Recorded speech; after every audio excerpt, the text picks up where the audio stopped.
لوگوں، ایک مثال دی جاتی ہے، غور سے سنو۔ جن معبودوں کو تم خدا چھوڑ کر پکارتے ہو، وہ سب مل کر ایک مکھی بھی پیدا کرنا چاہیں تو نہیں کر سکتے، بلکہ اگر مکھی ان سے کوئی چیز چھین لے جائے تو وہ اسے چھڑا بھی نہیں سکتے۔ مدد چاہنے والے بھی کمزور، اور جن سے مدد چاہی جاتی ہے وہ بھی کمزور۔ یعنی مدد چاہنے والا تو اس لیے کسی بالاتر طاقت کی طرف استمداد کے لیے ہاتھ پھیلاتا ہے کہ وہ کمزور ہے، مگر اس غرض کے لیے یہ جن کے آگے ہاتھ پھیلا رہے ہیں ان کی کمزوری کا حال یہ ہے کہ وہ ایک مکھی سے بھی عہدہ برا نہیں ہو سکتے۔ اب غور کرو کہ ان لوگوں کی کمزوری کا کیا حال ہوگا جو خود بھی کمزور ہوں اور ان کی امیدوں کے سہارے بھی کمزور۔ ان لوگوں نے اللہ کی قدر ہی نہ پہچانی جیسا کہ اس کے پہچاننے کا حق ہے۔ واقعہ یہ ہے کہ قوت اور عزت والا تو اللہ ہی ہے۔ حقیقت یہ ہے کہ اللہ اپنے فرامین کی ترسیل کے لیے ملائکہ میں سے بھی پیغام رساں منتخب کرتا ہے اور انسانوں میں سے بھی۔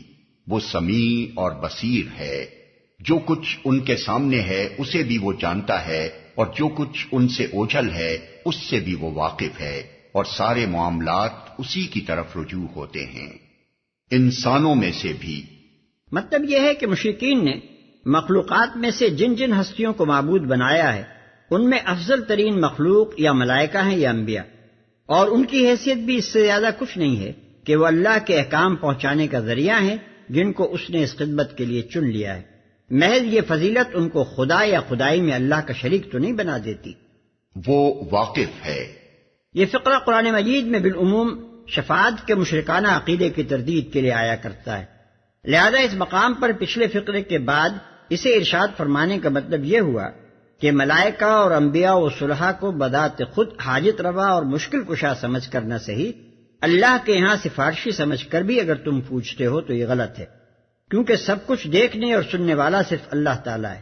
ہر شخص کے ظاہر اور مخفی حالات وہی جانتا ہے، دنیا کے کھلے اور چھپے مسالے سے بھی وہی واقف ہے۔ ملائکہ اور انبیاء سمیت کسی مخلوق کو بھی ٹھیک معلوم نہیں ہے کہ کس وقت کیا کرنا مناسب ہے اور کیا مناسب نہیں ہے، لہذا اللہ نے اپنی مقرب ترین مخلوق کو بھی یہ حق نہیں دیا ہے کہ وہ اس کے اذن کے بغیر جو سفارش چاہیں کر بیٹھیں اور ان کی سفارش قبول ہو جائے۔ اسی کی طرف رجوع ہوتے ہیں، یعنی تدبیر امر بالکل اس کے اختیار میں ہے۔ کائنات کے کسی چھوٹے یا بڑے معاملے کا مرجع کوئی دوسرا نہیں ہے کہ اس کے پاس تم اپنی درخواستیں لے جاؤ، ہر معاملہ اسی کے آگے فیصلے کے لیے پیش ہوتا ہے، لہذا دست طلب بڑھانا ہے تو اس کی طرف بڑھاؤ۔ ان بے اختیار ہستیوں سے کیا مانگتے ہو جو خود اپنی بھی کوئی حاجت آپ پوری کر لینے پر قادر نہیں ہے؟ اے لوگو جو ایمان لائے ہو، رکوع اور سجدہ کرو، اپنے رب کی بندگی کرو اور نیک کام کرو، شاید کہ تم کو فلاح نصیب ہو۔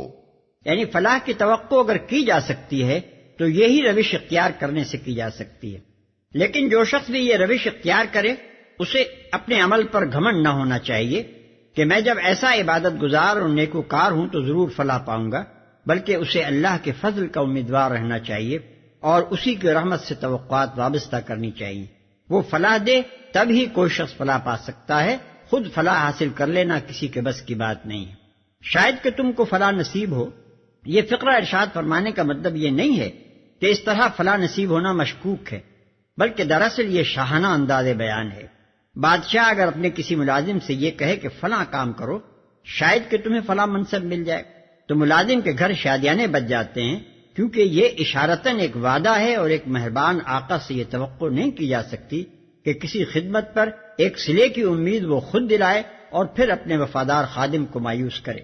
امام شافعی رحمۃ اللہ علیہ، امام احمد رحمۃ اللہ علیہ، عبداللہ ابن مبارک رحمۃ اللہ علیہ اور اسحاق بن راوح رحمۃ اللہ علیہ کے نزدیک سورہ حج کی یہ آیت بھی آیت سجدہ ہے، مگر امام ابو حنیفہ رحمۃ اللہ علیہ، امام مالک رحمۃ اللہ علیہ، حسن بصری رحمۃ اللہ علیہ، سعید ابن المسیب رضی اللہ تعالی عنہ، سعید بن جبیر رضی اللہ تعالی عنہ، ابراہیم نخعی اور سفیان ثوری اس جگہ سجدہ تلاوت کے قائل نہیں ہیں۔ دونوں طرف کے دلائل ہم مختصراً یہاں بیان کر دیتے ہیں۔ پہلے گروہ کا اولین استدلال ظاہر آیت سے ہے کہ اس میں سجدے کا حکم ہے۔ دوسری دلیل عقبہ رضی اللہ عنہ بن عامر کی وہ روایت ہے جسے احمد، ابو داؤد، ترمذی، ابن مردویہ اور بیقی نے نقل کیا کہ میں نے عرض کیا یا رسول اللہ صلی اللہ علیہ وسلم کیا سورہ حج کو سارے قرآن پر یہ فضیلت حاصل ہے کہ اس میں 2 سجدے ہیں؟ آپ نے فرمایا ہاں، پس جو ان پر سجدہ نہ کرے وہ انہیں نہ پڑھے۔ تیسری دلیل ابو داؤد ابن ماجہ کی وہ روایت ہے جس میں عمر بن عاص رضی اللہ عنہ کہتے ہیں کہ نبی صلی اللہ علیہ وسلم نے ان کو سورہ حج میں 2 سجدے سکھائے تھے۔ چوتھی دلیل یہ ہے کہ حضرات عمر رضی اللہ عنہ، علی رضی اللہ عنہ، عثمان رضی اللہ عنہ، ابن عمر رضی اللہ عنہ، ابن عباس رضی اللہ عنہ، ابو دردہ رضی اللہ عنہ، ابو موسیٰ اشعری رضی اللہ عنہ اور عمار ابن یاسر رضی اللہ عنہ سے یہ بات منقول ہے کہ سورہ حج میں 2 سجدے ہیں۔ دوسرے گروہ کا استدلال یہ ہے کہ آیت میں محض سجدے کا حکم نہیں ہے بلکہ رکوع اور سجدے کا ایک ساتھ ہے، اور قرآن میں رکوع و سجود ملا کر جب بولا جاتا ہے تو اس سے مراد نماز ہی ہوتی ہے۔ نیز رکوع و سجود کا اجتماع نماز ہی کے ساتھ مخصوص ہے۔ عقبہ بن عامر کی روایت کے متعلق وہ کہتے ہیں کہ اس کی سند ضعیف ہے۔ اس کو ابن الحیہ ابو المصعب بصری سے روایت کرتا ہے، اور یہ دونوں ضعیف راوی ہیں۔ خاص کر ابو المصعب تو وہ شخص ہے جو حجاج بن یوسف کے ساتھ کعبے پر منجنیق سے پتھر برسانے والوں میں شامل تھا۔ عمر بن عاص والی روایت کو بھی وہ پائے اعتبار سے ساقط قرار دیتے ہیں، کیونکہ اس کو سعید العتقی عبداللہ بن منین الکلابی سے روایت کرتا ہے، اور دونوں مجہول ہیں۔ کچھ پتہ نہیں کہ کون تھے اور کس پائے کے آدمی تھے۔ اقوال صحابہ کے سلسلے میں وہ کہتے ہیں کہ ابن عباس رضی اللہ عنہ نے سورہ حج میں 2 سجدے ہونے کا یہ مطلب صاف بتایا ہے کہ پہلا سجدہ لازمی ہے اور دوسرا سجدہ تعلیمی۔ اللہ کی راہ میں جہاد کرو جیسا کہ جہاد کرنے کا حق ہے، اس نے تمہیں اپنے کام کے لیے چن لیا ہے، اور دین میں تم پر کوئی تنگی نہیں رکھی، قائم ہو جاؤ اپنے باپ ابراہیم کی ملت پر۔ اللہ نے پہلے بھی تمہارا نام مسلم رکھا تھا اور اس قرآن میں بھی تمہارا یہی نام ہے، تاکہ رسول تم پر گواہ ہو اور تم لوگوں پر گواہ۔ پس نماز قائم کرو، زکوٰۃ دو اور اللہ سے وابستہ ہو جاؤ، وہ ہے تمہارا مولا، بہت ہی اچھا ہے وہ مولا اور بہت ہی اچھا ہے وہ مددگار۔ جیسا کہ جہاد کرنے کا حق ہے۔ جہاد سے مراد محض قتال یعنی جنگ نہیں ہے، بلکہ یہ لفظ جد و جہد اور کشمکش اور انتہائی سعی و کوشش کے معنی میں استعمال ہوتا ہے۔ پھر جہاد اور مجاہد میں یہ مفہوم بھی شامل ہے کہ مزاحمت کرنے والی کچھ طاقتیں ہیں جن کے مقابلے میں یہ جد و جہد مطلوب ہے، اور اس کے ساتھ فی اللہ کی قید یہ متعین کر دیتی ہے کہ مزاحمت کرنے والی طاقتیں وہ ہیں جو اللہ کی بندگی اور اس کی رضا جوئی میں اور اس کی راہ پر چلنے میں مانے ہیں، اور جد و جہد کا مقصود یہ ہے کہ ان کی مزاحمت کو شکست دے کر آدمی خود بھی اللہ کی ٹھیک ٹھیک بندگی کرے اور دنیا میں بھی اس کا کلمہ بلند اور کفر و الحاد کے کلمے پست کر دینے کے لیے جان لڑا دے۔ اس مجاہدے کا اولین ہدف آدمی کا اپنا نفس امارہ ہے، جو ہر وقت خدا سے بغاوت کرنے کے لیے زور لگاتا رہتا ہے اور آدمی کو ایمان و طاعت کی راہ سے ہٹانے کی کوشش کرتا ہے۔ جب تک اس کو مسخر نہ کر لیا جائے باہر کسی مجاہدے کا امکان نہیں ہے۔ اسی لیے جنگ سے واپس آنے والے غازیوں سے نبی صلی اللہ علیہ وسلم نے فرمایا، تم چھوٹے جہاد سے بڑے جہاد کی طرف واپس آ گئے ہو۔ عرض کیا گیا وہ بڑا جہاد کیا ہے؟ فرمایا آدمی کی اپنی خواہش نفس کے خلاف جد و جہد۔ اس کے بعد جہاد کا وسیع تر میدان پوری دنیا ہے، جس میں کام کرنے والی تمام بغاوت کیش اور بغاوت آموز اور بغاوت انگیز طاقتوں کے خلاف دل اور دماغ اور جسم اور مال کی ساری قوتوں کے ساتھ سعی و جہد کرنا وقت جہاد ہے، جسے ادا کرنے کا یہاں مطالبہ کیا جا رہا ہے۔ تمہیں اپنے کام کے لیے چن لیا ہے، یعنی تمام نوع انسانی میں سے تم لوگ اس خدمت کے لیے منتخب کر لیے گئے ہو جس کا اوپر ذکر کیا گیا ہے۔ اس مضمون کو قرآن مجید میں مختلف مقامات پر مختلف طریقوں سے بیان فرمایا گیا ہے۔ مثلا سورہ بقرہ میں فرمایا جعلناکم امۃ وسطا، آیت 143، یعنی ہم نے تمہیں امت وسط درمیانی امت بنایا، اور سورہ آل عمران میں فرمایا کنتم خیر امۃ اخرجت للناس، یعنی تم وہ بہترین امت ہو جو لوگوں کے درمیان کھڑے کیے گئے ہو، آیت 110۔ یہاں اس امر پر بھی متنبہ کر دینا مناسب معلوم ہوتا ہے کہ یہ آیت من جملہ ان آیات کے ہے جو صحابہ کرام رضوان اللہ تعالی علیہم اجمعین کی فضیلت پر دلالت کرتی ہیں اور ان لوگوں کی غلطی ثابت کرتی ہیں جو صحابہ پر زبان تان دراز کرتے ہیں۔ ظاہر ہے کہ اس آیت کے براہ راست مخاطب صحابہ ہی ہیں، دوسرے لوگوں کو اس کا خطاب بالطبع پہنچتا ہے۔ تم پر کوئی تنگی نہیں رکھی، یعنی تمہاری زندگی کو ان تمام بیجا قیود سے آزاد کر دیا گیا ہے جو پچھلی امتوں کے فقیہوں اور فریسیوں اور پاپاؤں نے عائد کر دی تھی۔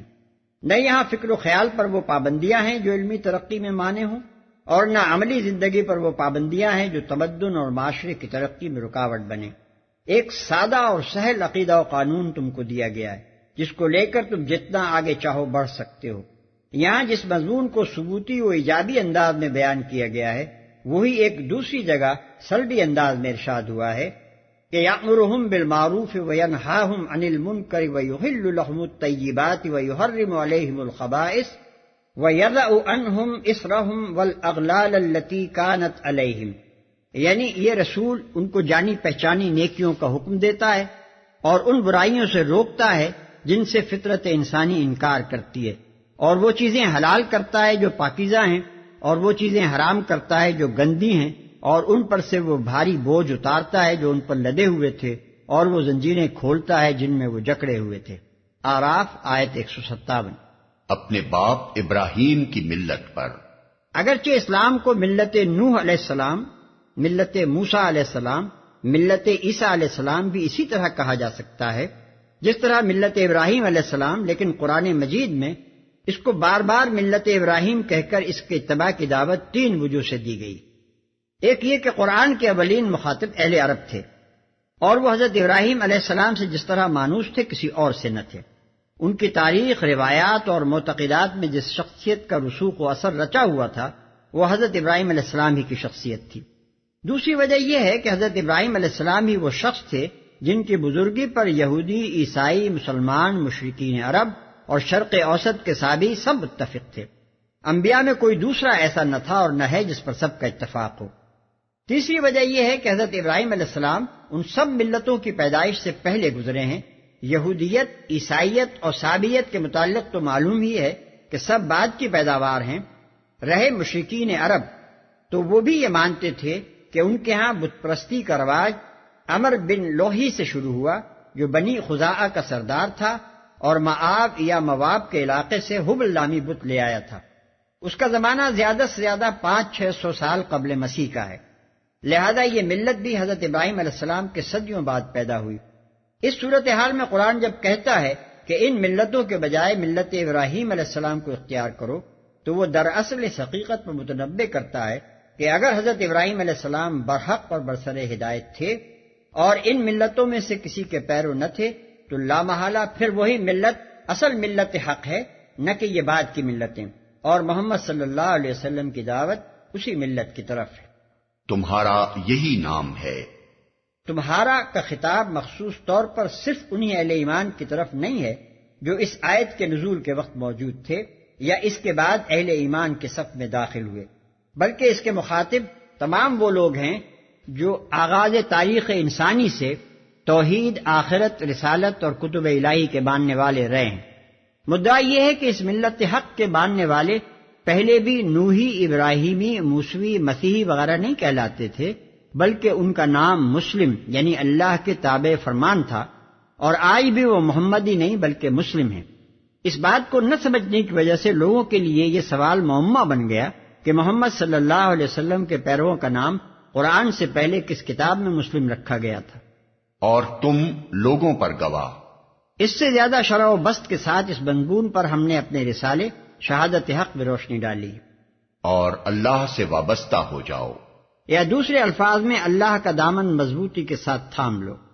ہدایت اور قانون زندگی بھی اسی سے لو، اطاعت بھی اسی کی کرو، خوف بھی اسی کا رکھو، امیدیں بھی اسی سے وابستہ کرو، مدد کے لیے بھی اسی کے آگے ہاتھ پھیلاؤ، اور اپنے توکل و اعتماد کا سہارا بھی اسی کی ذات کو بناؤ۔